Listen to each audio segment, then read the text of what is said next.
Hi friends, 69,000 शिक्षक भर्ती के अभिमान एकेडमी प्लेटफॉर्म पर एक बार फिर से आपका स्वागत है। और 69,000 शिक्षक भर्ती में third counselling cut off general OBC SC क्या होगी, फोर्थ काउंसलिंग कब होने वाली है, और क्या सरकार इन सीटों को जो दिव्यांग सीटें हैं फिलहाल इनको जोड़ेंगी या नहीं जोड़ेंगी। बहुत सारे क्वेश्चन अभ्यर्थियों के कमेंट में आ रहे थे। कुछ बच्चे हमारे व्हाट्सएप से पर्सनली जुड़े हुए हैं, उनको भी हम यही कहते हैं कि आप वीडियो के माध्यम से हर सूचना को आप अपना क्वेश्चन सेंड कर दीजिए, बाकी हम उसका उत्तर पूरा वीडियो के माध्यम से देने का प्रयास करेंगे। अच्छा, सबसे पहले बात ये करते हैं कि कोई भी अपील, चाहे सिविल अपील हो चाहे कोई भी किसी भी तरह की अपील हो, हाई कोर्ट में और सुप्रीम कोर्ट में डालने से क्या अंतर होता है और दोनों में क्या डिफरेंस है, या क्या कोई भी अपील कहीं भी दायर की जा सकती है, चाहे वो जिला न्यायालय हो, हाई कोर्ट हो, सुप्रीम कोर्ट हो। देखिए, सुप्रीम कोर्ट का जो निर्णय होता है वो अंतिम होता है, उसके ऊपर समीक्षा नहीं की जा सकती।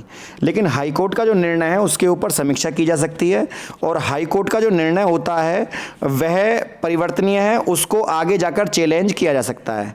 जैसे आप जिला न्यायालय में केस कर रहे हैं, वहाँ से आप संतुष्ट नहीं हैं, आप हाई कोर्ट जा सकते हैं, हाई कोर्ट संतुष्ट नहीं है, सुप्रीम कोर्ट जा सकते हैं।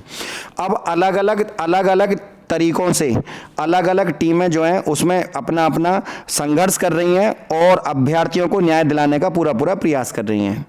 कोई भी व्यक्ति किसी भी टीम से कहीं भी जुड़ सकता है, उसमें कोई परेशानी नहीं है।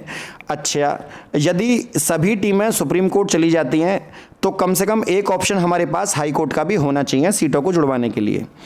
यदि सभी लोग, क्योंकि पहले से ही बहुत समर्थ और सशक्त टीमें जो हैं सुप्रीम कोर्ट में पहले से ही काबिल हैं और वो अपने आप में इस लायक हैं कि वहाँ से जीत सुनिश्चित करें, लेकिन फिर भी कोई कसर रह जाती है तो कम से कम गुड न्यूज़ यदि वहाँ से नहीं मिलती है तो हम हाई कोर्ट से एक उम्मीद कर सकते हैं, जिसमें एक साथ में एक चीज़ और अटैच की जा रही है कि आगे आने वाली भविष्यों में एकेडमिक ना जोड़ी जाए, और एकेडमिक ना जोड़ी जाए जिसकी वजह से जो कम गुणांक वाला अभ्यर्थी है उसको नुकसान ना हो। और यह भर्ती सुपर टेट या तो सरकार पर इस चीज़ की जो है, क्योंकि 10 साल पुराना जो बच्चा एकेडमिक करा हुआ है और जो आज का बच्चा सीबीएसई बोर्ड का है, दोनों के ग्रेडिंग सिस्टम में ज़मीन आसमान का अंतर है।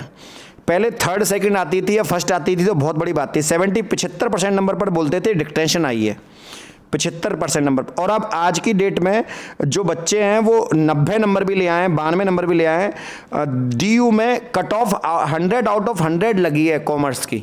इसका मतलब है 100 में से 100 नंबर आए बच्चे के। क्या आज की डेट, क्या पहले अब से 15 साल पहले किसी के 100 में से 100 नंबर आते थे? तो ये कल्पना करनी है अपने आप में एक मजाकिया बात है, ये ऐसा हो नहीं सकता, ये सही नहीं थे।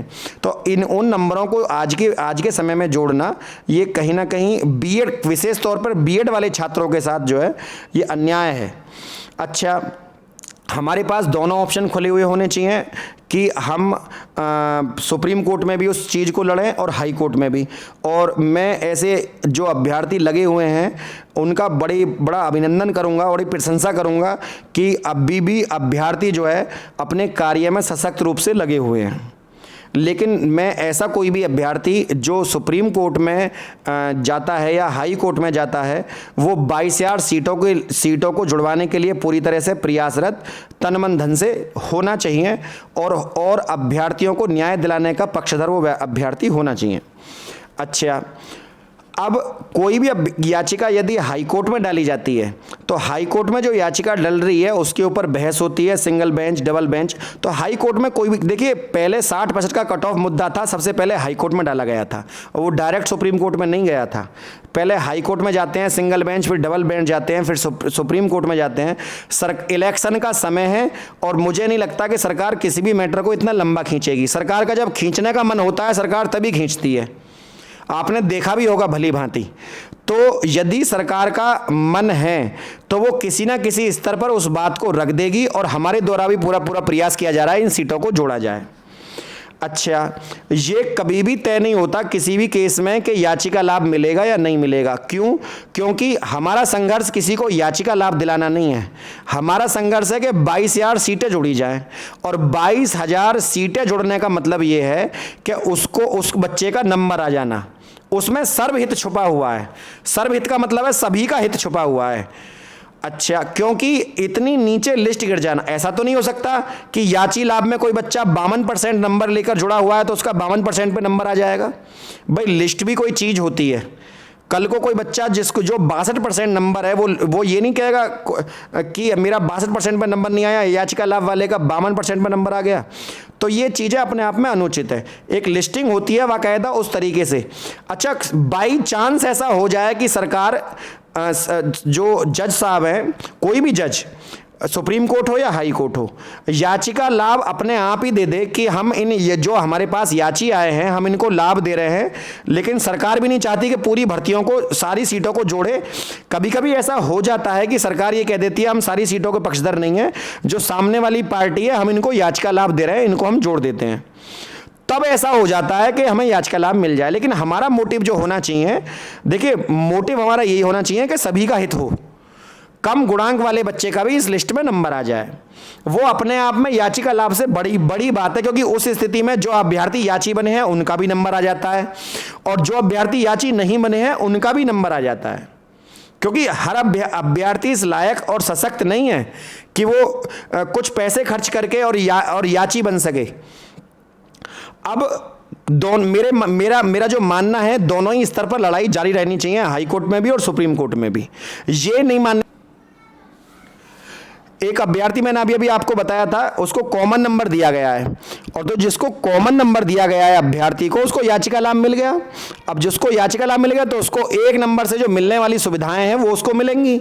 तो कई बार ऐसा हो जाता है कि कम गुणांक वाला अभ्यर्थी भी याचिका लाभ में बाजी मार जाता है। ये टर्म्स ऑफ कंडीशंस के ऊपर है कि स्थितियां क्या बन रही हैं। ये नहीं है कि कम गुणांक वाले का नंबर नहीं आता उसका भी आ जाता है याचिका लाभ में। तो ये सिचुएशन के ऊपर है, लेकिन उद्देश्य ये होना चाहिए कि सभी का हित हो, दिव्यांग बच्चे का भी हित हो, कम नंबर वाले का भी हित हो, एकेडमिक वाले का भी नंबर हो। ये नहीं है कि ऐसा ना सोचें आप कि केवल हाई गुणांक वाले से कोई बैर है उसका भी नंबर आए। तो सभी के हित के बारे में सोचना चाहिए, और ज्यादा से ज्यादा अभ्यर्थियों का चुनाव हो सके, ये हमारा मोटिव होना चाहिए। केवल अपने स्वयं के हित के बारे में नहीं सोचना चाहिए। हमें ये नहीं सोचना चाहिए कि हम सुप्रीम कोर्ट में जाएंगे तभी हमें वहां पर ज्यादा बड़ा लाभ मिलेगा, हाई कोर्ट में कुछ नहीं मिलेगा। भाई कोई भी केस हाई कोर्ट के माध्यम से लड़ा गया है तभी तो सुप्रीम कोर्ट गया है। डायरेक्ट सुप्रीम कोर्ट में याचिकाएं आप फाइल कर रहे हैं, उसका नीचे कोई स्टेटस होता है तभी तो वो ऊपर जाता है। तो ये चीजें अपने आप में जो है प्रश्न चिन्ह उठाती हैं। खैर चलिए, कुल मिलाकर बात यह है कि सभी के हित के साथ ये चीज़ें। अच्छा, कोई भी अभ्यर्थी जो हाई कोर्ट के माध्यम से हमें सहयोग करना चाहे, वो जो हमारा नंबर है 9761273444, इस नंबर पर संपर्क करके हमारे साथ जुड़ सकता है। उसका तहे दिल से स्वागत है, हमारा कोई प्रॉब्लम नहीं है हमें किसी को जोड़ने में। लेकिन ये ध्यान रखें वो अभ्यर्थी अपने आप में वैलिड होना चाहिए और सुपर टेट पास होना चाहिए, ताकि कल को कोई अभ्यर्थी ये ना कह सके कि सर हम सुपर टेट पास नहीं थे याची के। तो ये ऐसे अभ्यर्थी याची ना बने जो वैलिड नहीं है, जिनको लगता है कि हाँ उनका नंबर आ जाएगा किसी भी तरीके से। जो वैलिड हैं, पता पड़ी फॉर्म ही नहीं भरा और याचिका लाभ क्या स्क्रीनशॉट से भेज दिया आपने किसी और का, तो ये सही नहीं है। ये चीज़ें केवल वैलिडेट कैंडिडेट और जिनका पूर्ण तरीके से हमें विश्वास है वो अभ्यर्थी हमारे साथ जुड़ें, ठीक है ना। क्योंकि कई बार ऐसा होता है कि बाद में परेशानी होती है अभ्यर्थी को, हमें भी डिस्टर्ब करे बच्चा और खुद भी डिस्टर्ब हो, तो ये चीज़ें सही नहीं है। पूर्ण रूप से टीम के साथ जुड़े आप। अभिमान एकेडमी टीम आपका हर पल हर तरीके से सहयोग करेगी, कोई भी परेशानी हो। हाई कोर्ट में केस के लिए आप चाहें याची जहां बने, कोई प्रॉब्लम नहीं है, लेकिन हाई कोर्ट के माध्यम से हम इस केस को आगे लेकर जा रहे हैं। जो अभ्यर्थी हमारे साथ जुड़ना चाहे उपरोक्त नंबर पर हमारे साथ जुड़ सकता है। तो फ्रेंड, यदि वीडियो आपको अच्छी लगी तो वीडियो को लाइक शेयर और चैनल को सब्सक्राइब करना ना भूलें। आज के लिए इतना ही। जय हिंद, जय भारत। जनरल ओबीसी एससी की जो कट ऑफ है वो 22,000 सीटें जुड़ने पर एक कुछ अभ्यर्थी पूछ रहे, तो मैं ये बताना भूल गया। ये मैं आपको बता देता हूं कि जो जनरल वाला बच्चा है 22,000 सीटें जुड़ने पर लगभग 62-61 तक सिलेक्शन हो जाएगा उसका, काफी नीचे लिस्ट गिरेगी। ओबीसी वाले बच्चे की 58 तक और एससी वाला 55 से भी नीचे आ जाएगा। और पीएच कैटेगरी के तो लगभग सारे बच्चे पहले से ही सिलेक्टेड है और वो तो सभी सिलेक्ट हो जाएंगे, क्योंकि ज्यादा सीटें ही नहीं बची हैं उनकी। तो 22,000 सीटें बहुत बड़ी वैकेंसी है, तभी तो इनको सरकार जोड़ नहीं रही है। अच्छा, एलटी ग्रेड का हमारे यहाँ कोर्स शुरू है, उसकी फीस 2,000 रुपये है। जैसे हमारे जो अभ्यर्थी ऑनलाइन और चीज़ों से जुड़े हुए हैं उनकी फीस भी हमने 2,000 रुपये रखी है। तो इसकी फीस भी जो है 2,000 रुपये ही है। वो आप हमें व्हाट्सअप करेंगे, जो हमने नंबर दिया है इसी पर ही एलटी ग्रेड लिखकर, तो आपको उसकी पीडीएफ मुहैया करा दी जाएगी।